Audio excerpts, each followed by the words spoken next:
And it just spiraled into literally betting on anything. Like all control went out the window. We budgeted 100,000, and 250,000 pounds later, we were like, we've got no money. But then that started the lying. You're right for me. Yeah, it was pretty deep. Let's take a minute. And the thing is, if you're hiding anything from people around you, you probably know it's bad. If we don't pay DPD and they don't turn up, our business shuts down. When you talk about leaders, she was unreal. She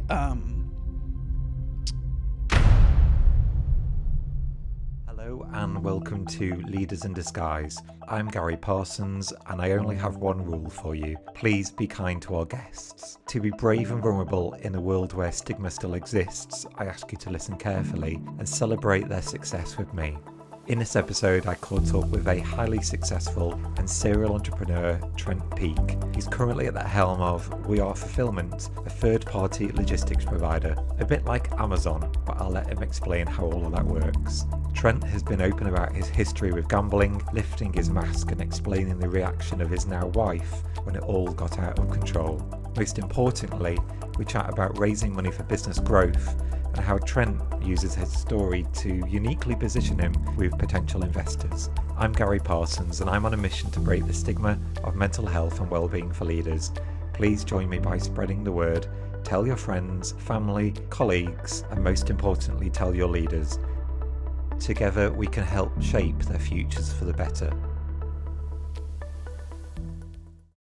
Hello Trent, thank you very much for coming along. How are you doing? I'm all right, thank you. I'm good. How are you? Yeah, I'm all right. Yeah, I'm good. I'm really excited, but really nervous, I guess, to tell your story because it's quite a powerful one that we'll not jump too deep into just yet. But feeling good. How are you feeling? Yeah, I'm feeling all right. It's always weird talking about my past specifically around the gambling because like it's an age ago. It's a long time ago, but it's still very triggering in terms of like overall. I can talk about it to the cows come home, but you bring up certain memories, like poof, takes you right back there. Yeah, to absolutely, absolutely. And I think for anyone that's listening or watching, I think absolutely, there's a trigger warning in there, and I always need to say this because we're dealing with something that's quite a difficult subject, and it was difficult for you and still is, and I can see that, and when we've spoken. But let's not get too deep just yet. What's going on? What does the world look like for Trent at the moment? What are you up to? So the world for me right now is I'm one of two co-founders for We Are Fulfillment. So we are a third-party logistics, and for anybody that doesn't understand that, we're like a mini Amazon. So we've got two warehouses in Nottingham. We pick, pack, and dispatch orders for our clients.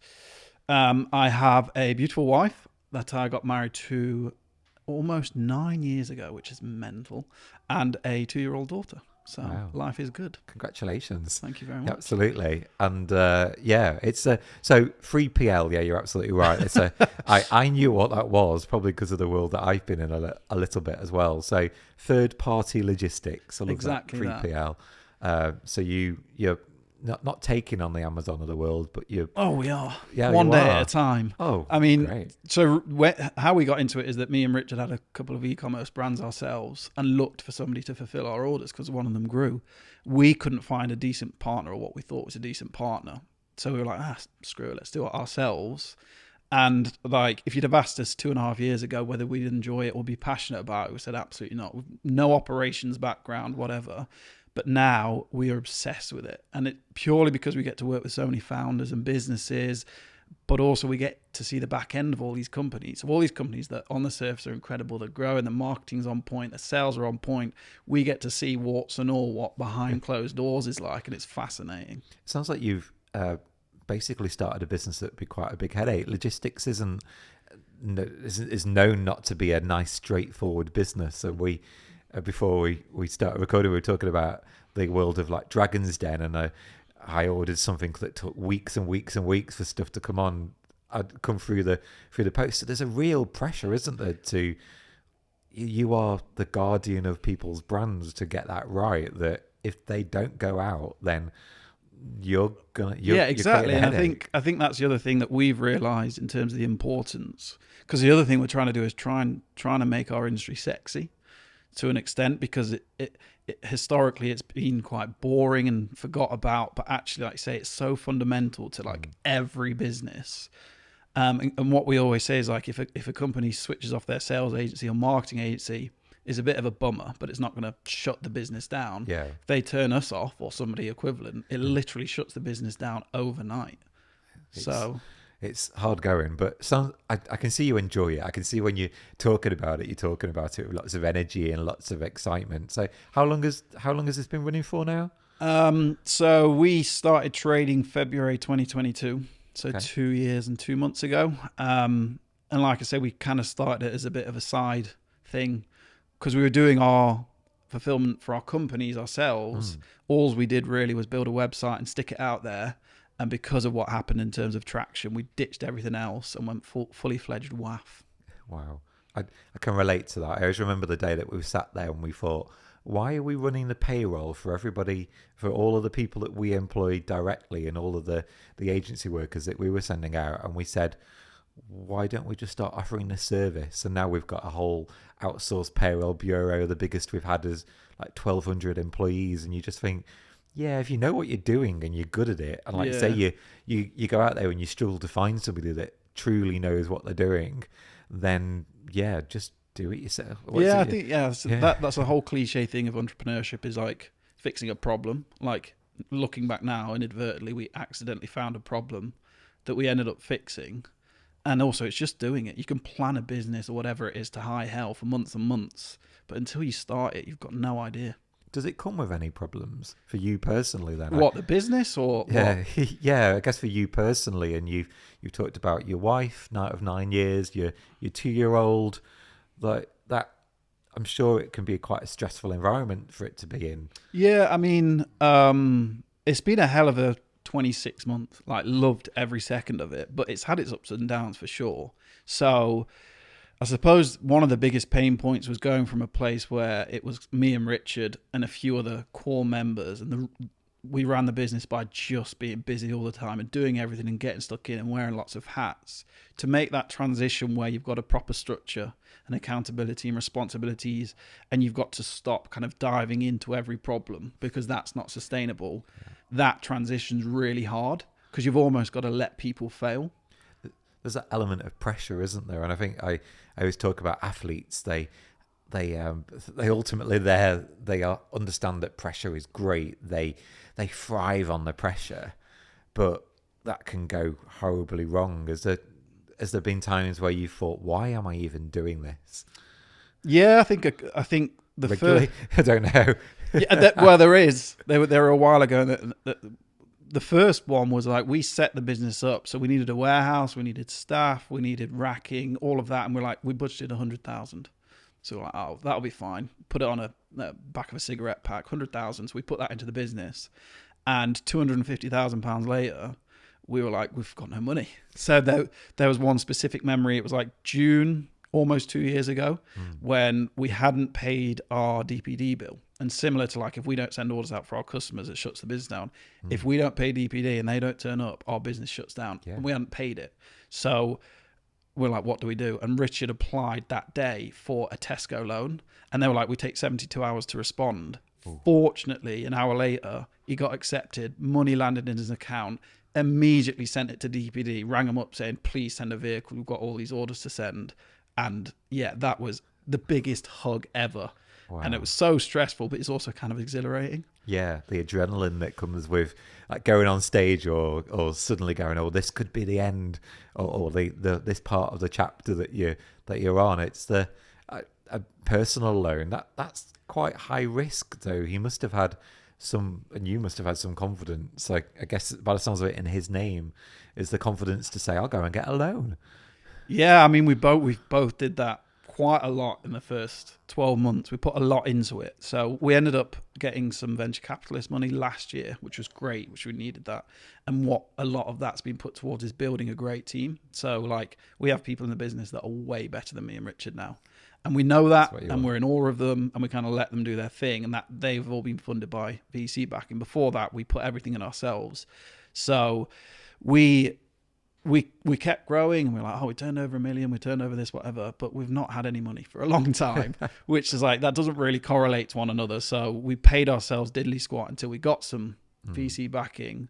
But that's just, I don't know, is part of the entrepreneurship kind of journey. You do it for the passion, and hopefully money will follow. And speculate to accumulate, and wait for you to finally get some money. There's many people, I'm sure, out there at the moment that aren't paying themselves whatsoever. It's a difficult one. One of the questions I wanted to ask you, you talk really passionately, really calmly, actually, and confidently, but because you're so calm with it. Have you always wanted to be in business? When did this kick in? Was it from a young age?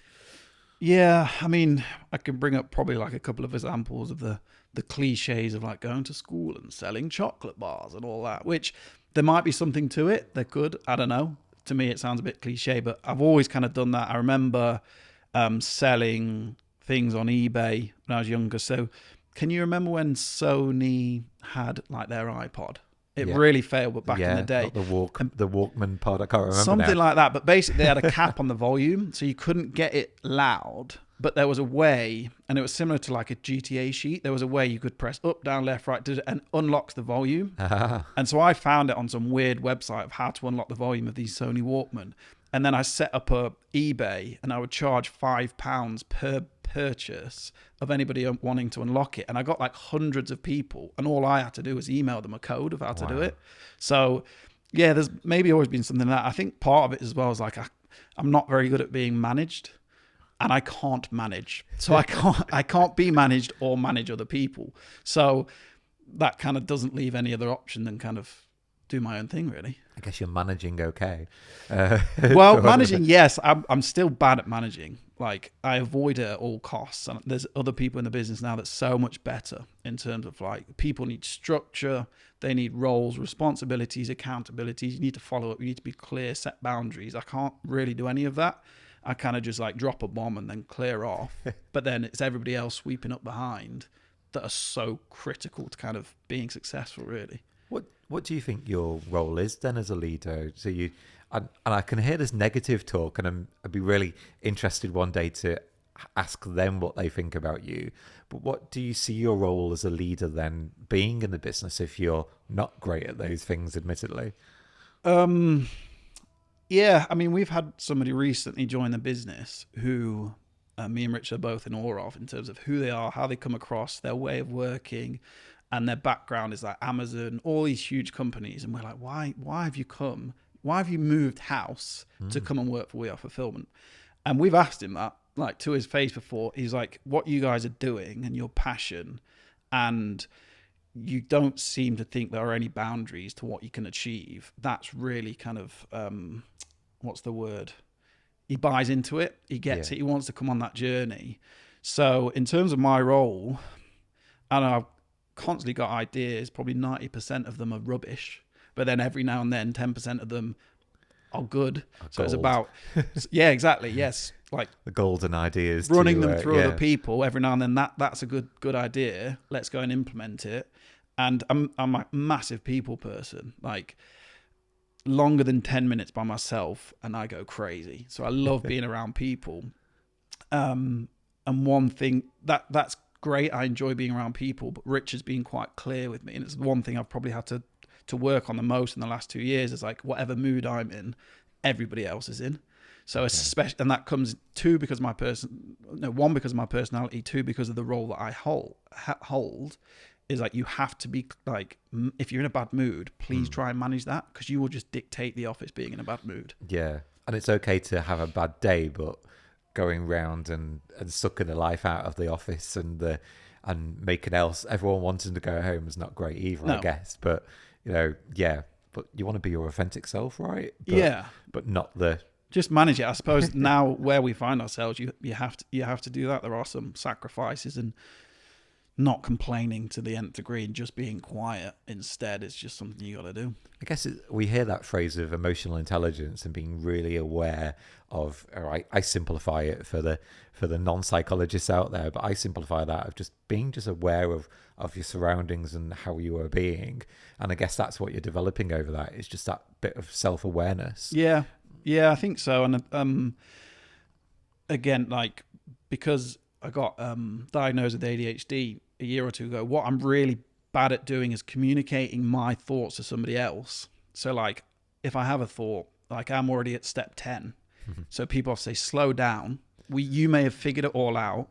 Go through one by one. So I'm not very good at communicating, but in terms of how other people are feeling or how I make them feel, I feel like I'm quite good at. So it's just kind of joining those two things up. Yeah. And I guess, communication being that big part of ADHD is that you know exactly what you want to do. Yes. And you don't want to waste any time telling anybody, I'm sure. No, exactly. Impatience and it's a strange one. When I got diagnosed, like my wife was banging on about it for ages. Like, I think you should try it, and then got it, and it was like 100%. Like, if you were ADHD, you are 100% ADHD in every symptom. But I've never viewed that as kind of a negative thing. It's just slightly different, and if you can optimize kind of all the benefits of it, then happy days. I'm going to come back to the ADHD point to just jump back a little bit, because a few minutes ago you were telling me about that chocolate bar selling child in school and doing that, and you said, "Oh, I'm not very employable." Did you ever become employed, and where did business life start for you? When was because this isn't your first rodeo, your first business, is it? No. So went to university, and in the last year of university, I started doing some gambling, and I won some money, and then I joined this gambling kind of group. It was called PGA, Professional Gambling Advice, and then started making a lot of money. So when I finished university, I called myself a professional gambler. That's what I was for a while. And fortunately, I did make quite a lot of money and was quite successful. I then bought a flat and a car off the back of the winnings.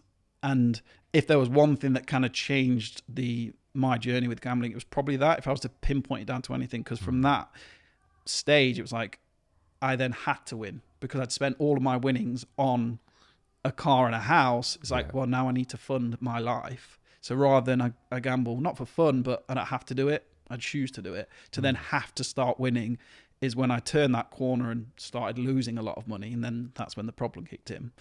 So this was like a professional business then. This was like, I'm going to go out there, I'm going to go and give gambling advice to people. And this is what we're saying, that this is like your career, I guess, then, initially, certainly. It was. And in 2013, I asked my wife's dad if I could marry her. And he's a man of the church. So he's like Archdeacon of Nottingham. So he sat me down and said, yeah, love you, agree with it, but talk to me about your career, because professional gambling is not a career at all, which is 100% true. So then at that point, I was like, right, I need to start looking at what I'm going to do long term here. And to start with, one of my best mates at the time had autism, and he would stay over once a week. It was quite severe, but he's like the greatest bloke ever. So I went to work at the school that I went to in the the special needs department. Yeah. Okay. Yeah. And I lasted there like 6 months, but I was still betting at the time. But I had a job and I was still betting.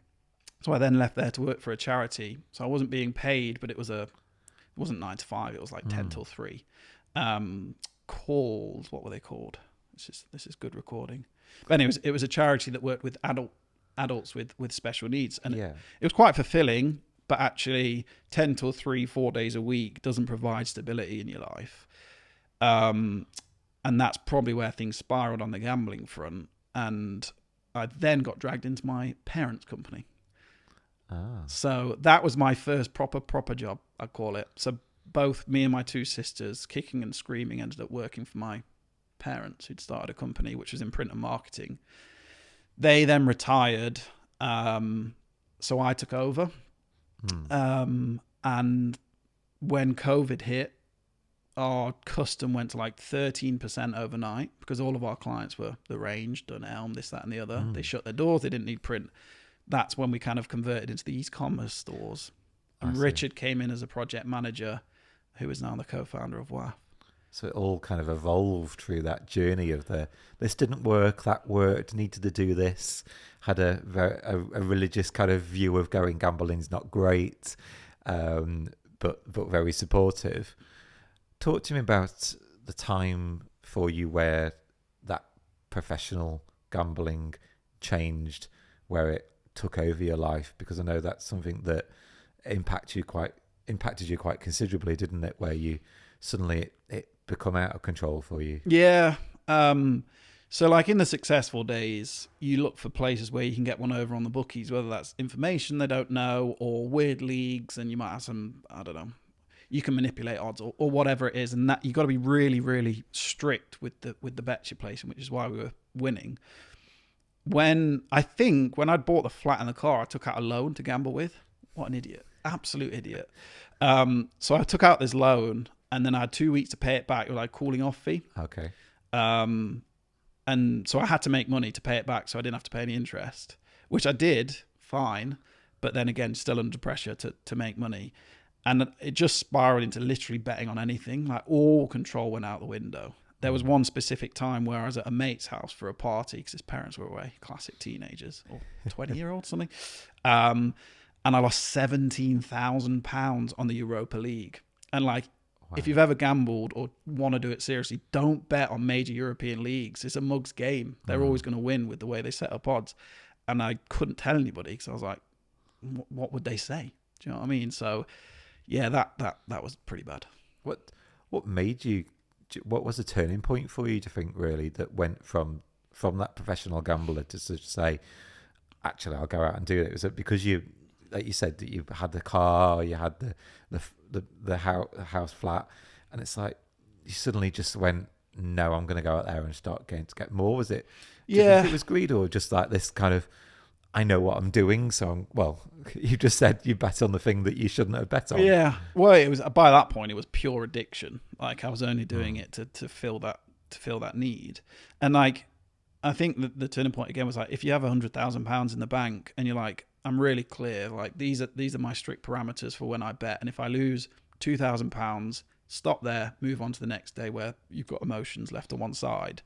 If I win £5,000, I'll call it there because that's enough. You got money in the bank. There's no real stress. You're living your life. Yeah. When you get out a loan that you know you have to pay back within a certain time, you lose £1,000.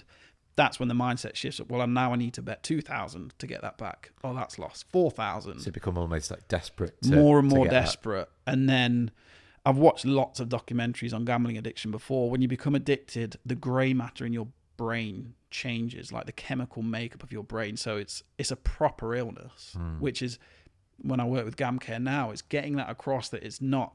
People often say, just stop gambling. It's like, it's not. It's like drug addiction. It's like alcohol addiction. It's a thing. It's that thing. I guess we gamble a little bit, and I don't want to downplay gambling, but as businesses, like you talked to a few minutes back about the gamble of going, let's go and get a Tesco loan, Richard, and let's go and because we need it now. But I guess a more educated risk there with it. I mean, I always think now out and out gambling is a mug's game because you've got the likes of Bet365 or casinos, doesn't matter who it is. How do they pay all the office staff? For the office itself, the casinos, they're a business to make money. Yeah. So where's that money coming from? Their customers. So it is fixed against the house, and it has to be to continue to be successful.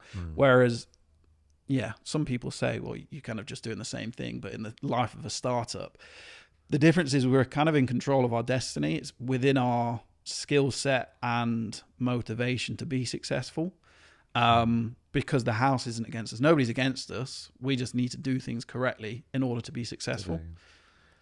At the time when all of that was going on, who did you reach out to? What was that first conversation like when you that point where you say, I've got a problem, I need help? Did it take a while to get there as well?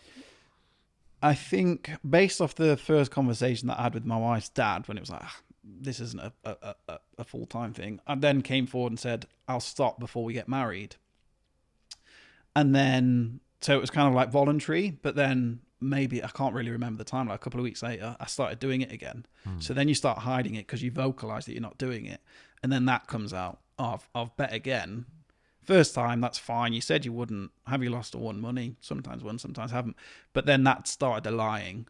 And the lying then leads to more secrets, leads to more shame, generally leads to more losses. So it was that kind of downward spiral of hiding it from everybody. And the thing is, if you're hiding anything from people around you, you probably know it's bad. Yeah. So I tried to give up like 4, 5, 6 times unsuccessfully. I might have.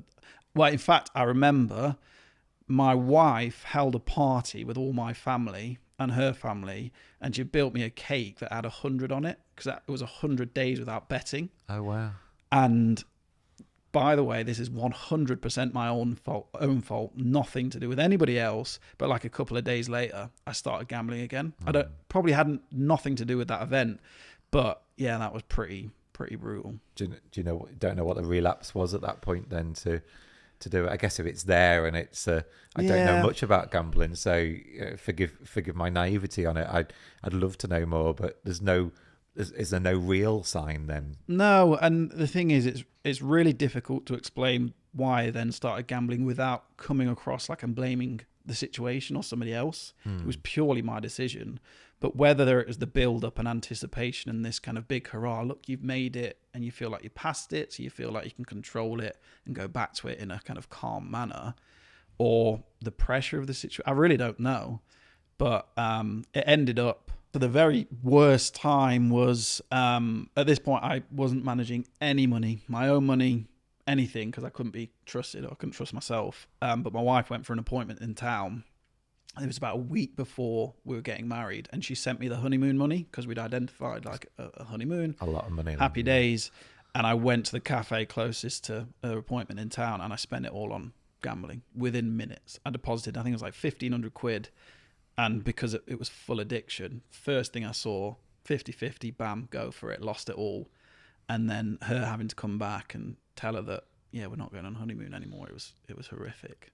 What was her face like then when you, I guess you had to tell her this? Yeah, I mean, there was a lot of tears, obviously. And I think the thing that hurt the most throughout that time is the 5 or 6 times that I failed to stop gambling. She would kind of blame herself a little bit because I'd do it in the middle of the night, or we'd be sat down like we are now, and I'd be on my phone, and like you kind of assume somebody's on Facebook, whatever it is, but I'd be sat there just placing any bet I could. So she always felt disappointed. And I think people would say to us, did you not know that he was gambling? And it's like, no, she didn't. I was really good at hiding it. This isn't her fault. It's hard. I think, I was going to say, how did she manage to overcome it? You're right for me. Yeah, it was pretty deep. Let's take a minute. It was pretty deep for her. Like, obviously, she ended up in this situation, and it was none of her own doing, which is kind of the worst thing about it. Like, obviously, it was crap for me, but it was totally my own fault. So she ended up telling her head teacher, because she's a primary school teacher, who, when you talk about leaders, she was unreal. She was there to just like provide support and advice. And then she got her school to pay for counselling, like private counselling. So once a week during school time, Sarah would just go, and I don't really know what she did. I'd say vent or just listen or talk. But yeah, she just had somebody to listen to and speak about, and realised she wasn't alone, and that actually none of it's her fault. The fact that she didn't know I was gambling or I was hiding it. And I think that really helped. From my point of view, I went to see somebody with gam care. Now, I remember it was in this absolute dive of a building in the Nottingham city centre. They're a charity, and I don't think they're particularly well funded, purely because people have this obscure view of gambling addiction. So, and every time I went there, I was like, what is this doing? You'd literally get handed like 2 A4 pieces of paper and do the most stupid task. And you're like, I'm not getting any value. But I think reflecting back now, like that was key because it holds you to account. You sit down with somebody who says, are you gambling? And I think there's a difference, because my wife would never want to bring it up, because if she asked, are you gambling? And I said, no, I'd get angry. It's like, why do you think I'm gambling? I'd turn it around on her. But so she avoided that question because she wanted to think the best of me. Whereas this person, that was their job, so they would ask. She sounds like an amazing person to be with you throughout that and support you. And, you know, you're an amazing guy as well. I'm sure she'll say that. Do you think that has it had an impact on your relationship? Do you clearly there's a trust element there that will be broken? Where does that sit now as a, you know, winding all of this way forward with each other? Has that changed? Or has that got better? Yeah, I mean, so I was on ITV a couple of weeks ago doing a pretty similar interview, but it was a Grand National weekend. So they're like, oh, let's talk to somebody that's been through it and show everybody that what can happen, etc. And what always happens, because I do a few of them through GamCare, what always happens is that she gets lots of people, well, we both do, but she gets lots of people who reach out and say, oh, I've just seen Trent on TV, so brave, are you okay? Do you need any support? And like me and Sarah are in the stage now, it's like, this was 8 years ago plus. We are fine. We're done with it. The reason I like talking about it is because we're so past it, and if it helps spread word and starts a movement, happy days. So you do get sucked in a little bit until like 8 years ago. No, we're not there now. We're fine. So our relationship's like incredible. She is, yeah, I'm very fortunate. And when she gets approached by people, say, are you guys okay? You make it through? Like, we're almost like, what are you talking about? Even at the worst place of worst places, me and Sarah were never a question. She, to be fair, she said a few times, like, if you do it again, I'm going to have to leave you because I'm going to work and you're just gambling all the money away. And they weren't empty threats, but you have to do something. Yeah, I can't just keep letting you do this, but trying. I guess it's that hard balance, isn't it? And I was going to ask you, one of the questions that I wanted to ask you is, if you cast your mind back 8 years ago, and somebody was in Sarah's shoes, and you might tell me it differently, but I guess you couldn't control it. That's why you needed somebody to intervene. What advice would you give to somebody's partner or close friend that is seeing that happen? That is, if I was giving a friend or family £1,500 of my money to look after and they were gambling, what should I be doing? What should people be doing? It is so difficult, because being on the outside of that situation, you're not in control. And I think that's the first thing you've got to realize. It has to be whoever has that addiction, and the addiction can be to anything. It has to be their decision. You can't force it upon somebody, because internally, if they haven't made it themselves, they'll just end up going back. So that's the first thing. Also, don't ever blame yourself for anything, whether, oh, I should have picked up on it, or I was in a bad mood that day, maybe that triggered them to do whatever they're doing. Never, ever blame yourself. And don't get down about anything you've done, because it's not your fault at all. I'm not sure, because like when I publicly speak about it, I get quite a lot of messages through social media and whatever. And I had one recently that was like, my husband was gambling for about 14 years and unfortunately couldn't kick the habit, and it ended up costing them a lot of money, their house, everything, and they ended up having to get a divorce. So I don't know. There's not always an answer, because it is a out and out illness. I guess patience is probably the best thing to do. The hardest thing that, like you say, Sarah had to go through is just to be patient and work with you. I guess getting some professional support for her. Yeah, that certainly helped. I think put yourself first as well. I think you have to be supportive and kind of be patient, but then also at the same time, if it really is ruining your life, then put yourself first. And it might hurt, and you might feel like you're letting them down, but sometimes you just got to do it. How does all of this translate into business then? We're talking about, business leaders, and I love how you laughed at it. We're like, yeah, this is this is your life. This is what happened to us personally. But yeah, we're 16, 14, whatever year old guy selling chocolate bars at school and going on and helping in the family business and growing on, and now looking after logistics for people. And you've talked about this ITV thing that went out, that was ultimately you talking about this very openly. How does that feel to tell that story to people as a business leader, as a person that gets £100,000, or you've talked about getting some private investment into the business, venture capitalist investment, I think you said, was it venture capital, into the business? Like where's the link with that? Because most people would say, and I remember 8 years ago going, I want to go and tell this story, and we sat down and said, don't go and tell people that you struggle with mental health, because people won't invest in you. And it's true that you have to have that in your back of your mind. So when I did the interview a couple of weeks ago, it was like buses, not TV, ITV and BBC all wanted to do it, and one of them bailed, and I remember thinking, I'm glad of that, because actually there comes a point where you talk about it too much and then you worry, because we've raised money, right? If I keep talking about this gambling addiction, are they going to get to a point it's like, why is he speaking about it so much? Do they get suspicious? And we want to raise more money. So if you're a prospective investor sat over there, you're like, can I trust this person? But on the flip side of that, so Richard, my co-founder of WAF, like, we've been best mates for about 8 years or something. And he says one of the pulls you have as a person is you're very authentic, like in literally everything you do. So I don't consciously do it, but I tend to be quite authentic. So who I am at work or at home or talking about gambling or whatever it is the same person. And whether there's some positive to that, I'm not sure. So undoubtedly we'll have investors listening and hearing what things we're saying. And you're talking about raising money. Talk to me as an investor. You're a guy that's gambled. You clearly said it was 8 years ago. You've got a wife that's stuck by the side of you.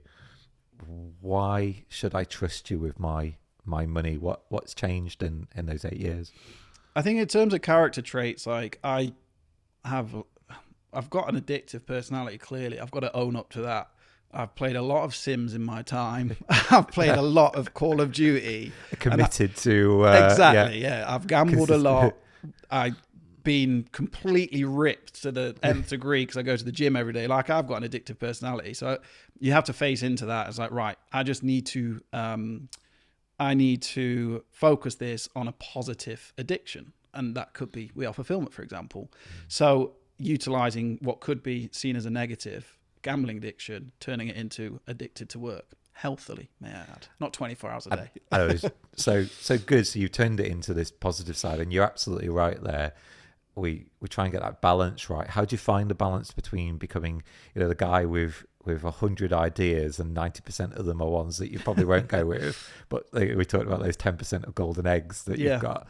How do you keep that balance between, you've got a 2-year-old now, I'm sure it's the age of the terrible twos.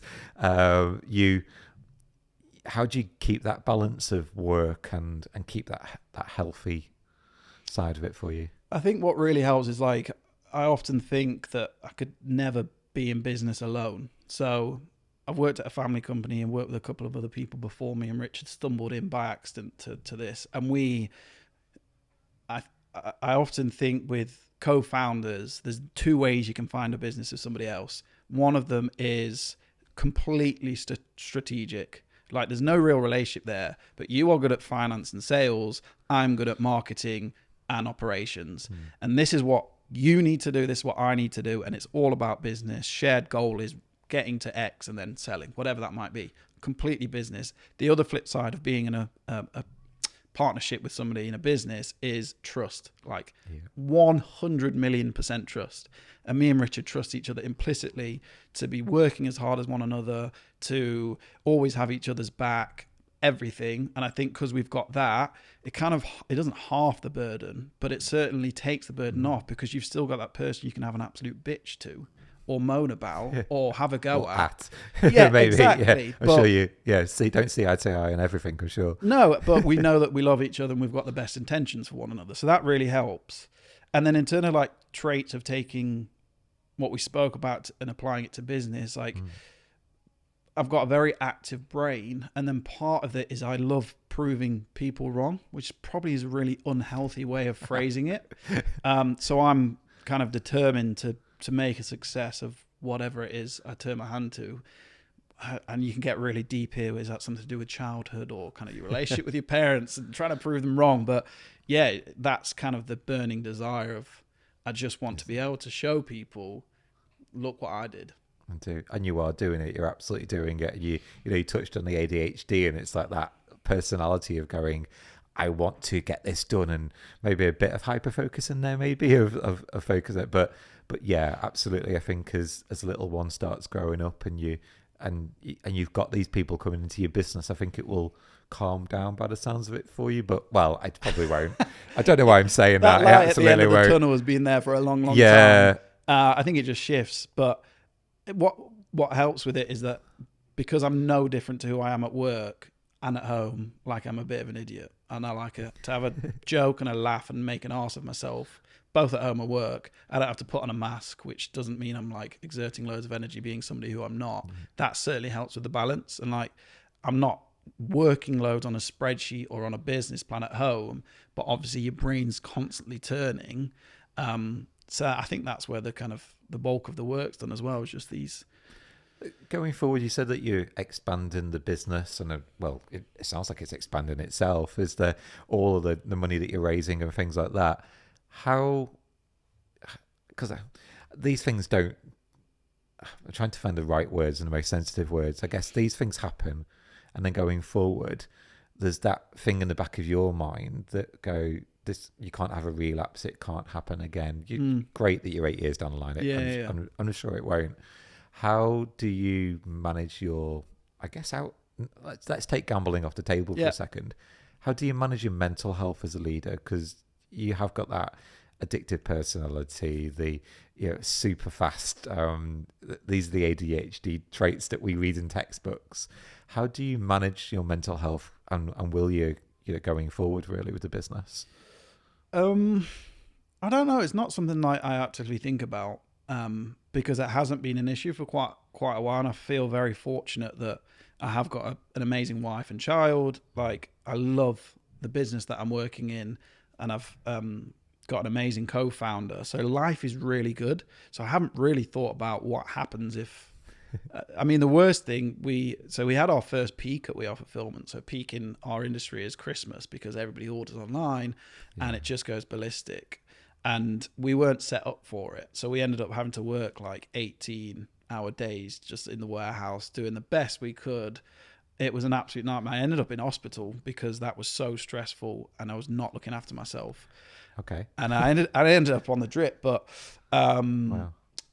yeah, it's just, I don't know. That didn't really affect. Did it affect me mentally? I'm not sure.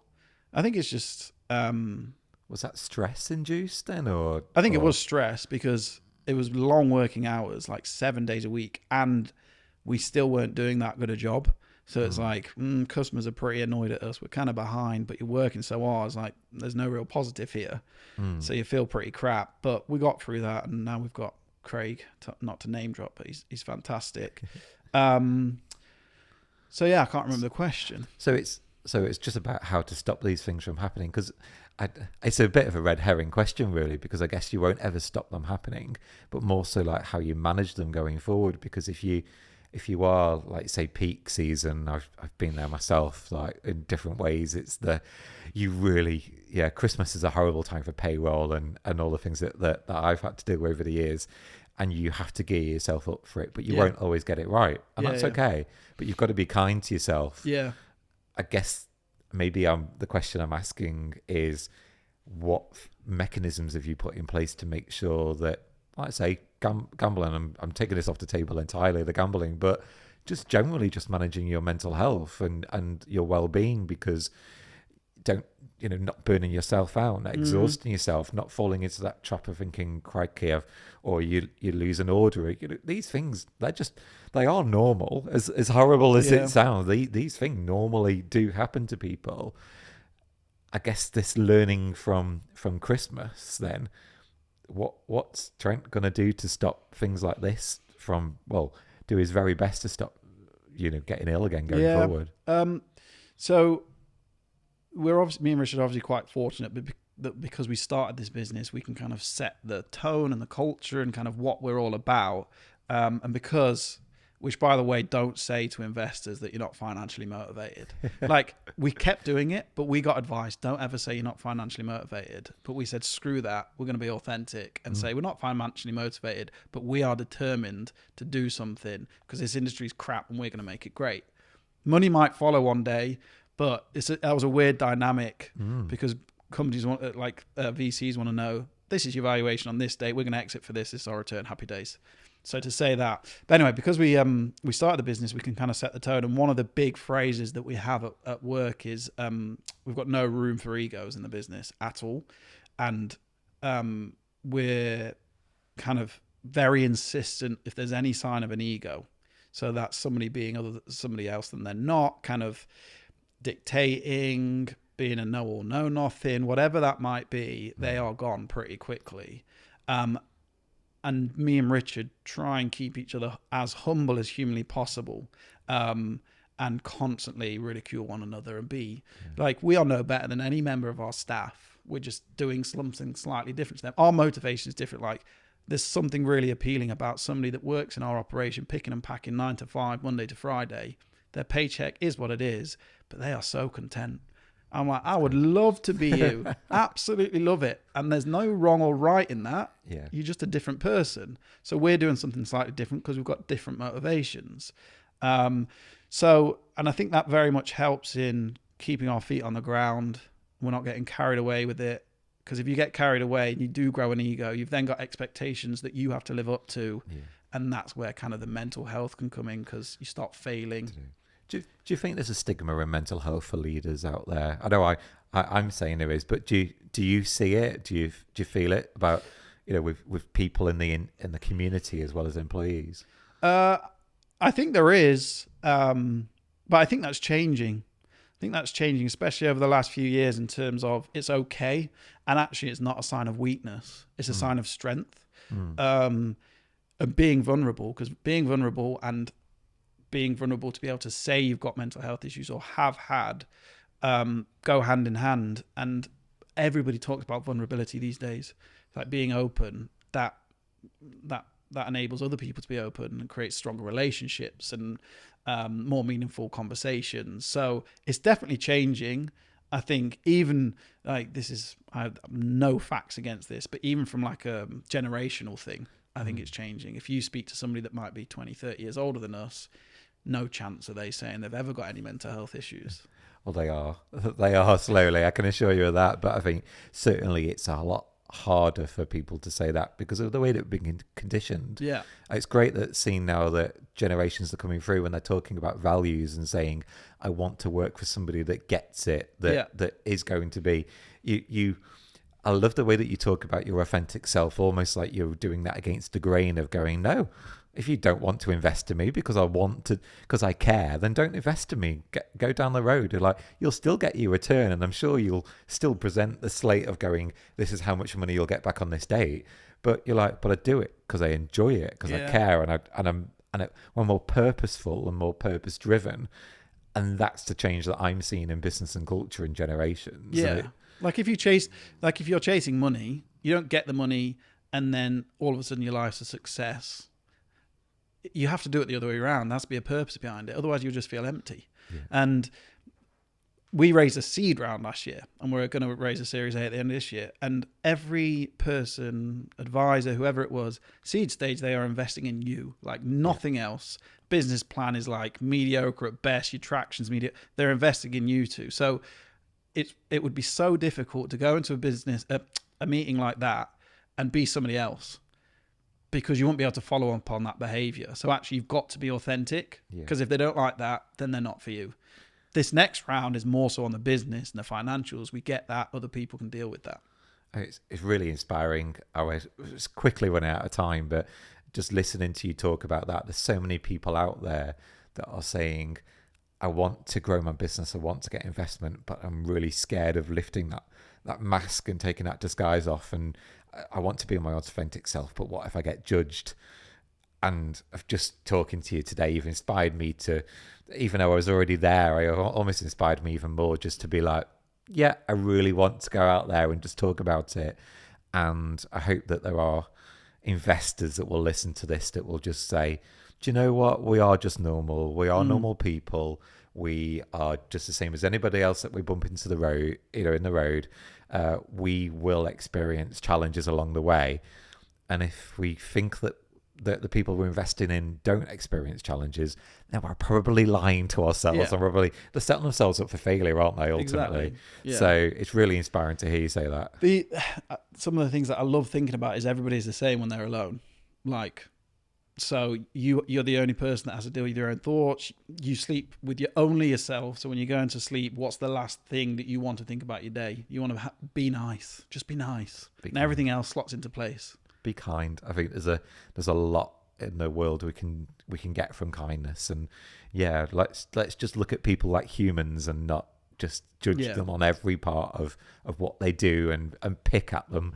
We're bloody good at what we do. And exactly. And I think also what I've learned is that now I've come to this stage where I can talk about past experience from gambling addiction. When I do, the amount of people that reach out is crazy. So don't feel like whatever you're going through is you're alone. Because if you start speaking about it, I guarantee a handful of your friends and peers, whatever it is, will say, do you know what? I'm going through the exact same thing. You'll start filling a room rather quickly with people that can relate to it. Crikey, time has flown. Thank you. No, that was great. If people want to reach out, if they want to invest, I'm going to say this, not a pitch whatsoever. So we are fulfillment. So WAF, as you called it quite a few times. I guess you'll probably be putting stuff out on social. Come and find you on there, I guess. Exactly. So I think we're pretty active on Instagram and definitely LinkedIn. And then personally, I have all the social media accounts, but I only really use LinkedIn. So Trent Peak, and we are fulfillment on various platforms. We'll add some stuff into the show notes. I'm sure I'll get someone to do that for you and that. So, but thank you for being so bold and being brave and telling your story, because I'm sure there are more people out there that are experiencing this. You do great work with the charity. I'd love to be able to just see some of that in the future if we grab a coffee away from the mics at some point. Thank you very much for having me. Yeah, there's an element of imposter syndrome for such a great show, so thank you. Yeah, thank you. Brilliant. Thank you very much. Ta-da.